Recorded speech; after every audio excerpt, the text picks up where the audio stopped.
L'alerte a été donnée pour nous aux alentours de 1h du matin. Donc l'alerte donnée par le CROSS. Voilà, le temps qu'après on se rende de la vedette, qu'on constitue l'équipage, on a appareillé une vingtaine de minutes après. Au niveau des recherches, comment ça s'est passé?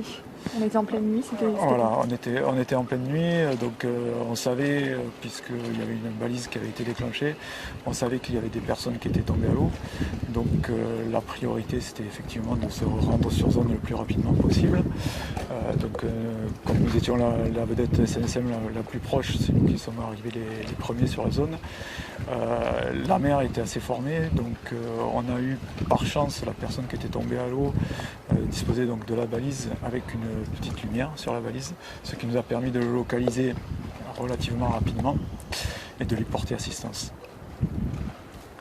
Donc vous l'avez retrouvé aux alentours de 2h du matin, c'est ça? Donc on l'a retrouvé à 2h du matin, deux plongeurs de la SNSM ont plongé pour le ramener à bord.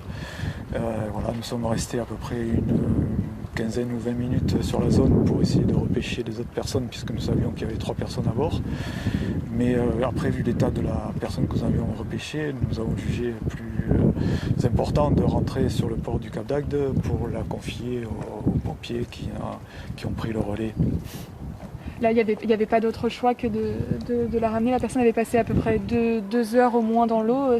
Dans quel état il était quand vous l'avez retrouvé? Ouais, donc la personne avait passé, on pense autour de 2 heures. Mais après, les circonstances, c'est toujours difficile à établir exactement les temps et tout ça. Mais il a passé vraiment un bon bout de temps à l'eau, je pense bien 2 heures. Et il était en hypothermie. Il était vraiment en hypothermie. Donc on l'a réchauffé par tous les moyens dont on pouvait disposer.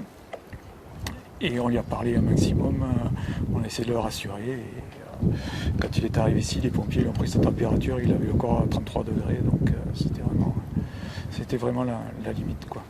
Et là, au niveau des recherches, aujourd'hui, là, ce matin, ça se poursuit. Vous pouvez nous expliquer un petit peu? Alors, après, une fois qu'on a eu, nous, débarqué la première victime, nous sommes retournés sur la zone des recherches. Nous avons été rejoints par la vedette SNSM de Valras et celle de Port-la-Nouvelle. Et entre une bonne douzaine de chalutiers et de petits métiers de la pêche qui sont venus pour nous porter main forte. Et les recherches, nous avons poursuivi les recherches jusqu'à 6h30 du matin pour nous qui sommes rentrés. Et la SNSM de Sète a pris le relais à ce moment-là. Et les recherches sont toujours en cours.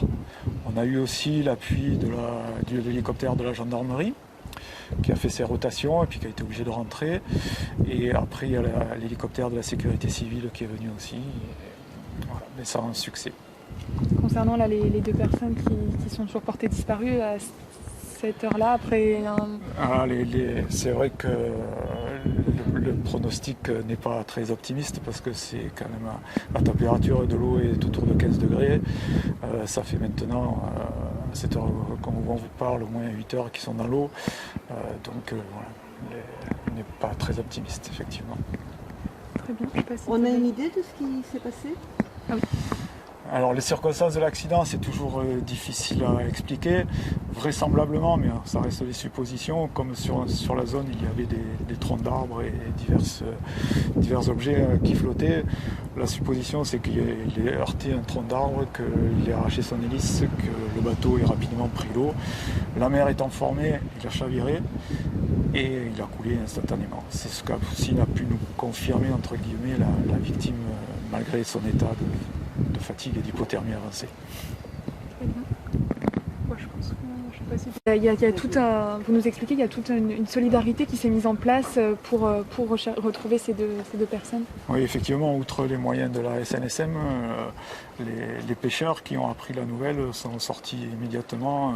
Ils ont mis le maximum d'embarcations dont ils disposaient pour effectuer la recherche de l'un des leurs, quoi. Et donc c'est quand même à noter parce que c'est là qu'on voit un peu la solidarité des hommes de mer et des pêcheurs qui travaillent sur la mer quand même.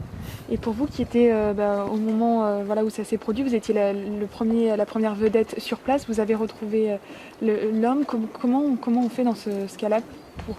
Quelle décision à prendre? La première des décisions, c'est un sentiment d'avoir effectué une partie du boulot, comme on dit, et la décision c'est immédiatement de lui porter assistance, de voir dans quel état il est, et vient après ensuite les recherches des autres personnes. Voilà. Et la déception quand on rentre le matin de ne pas avoir pu secourir tout le monde, quoi.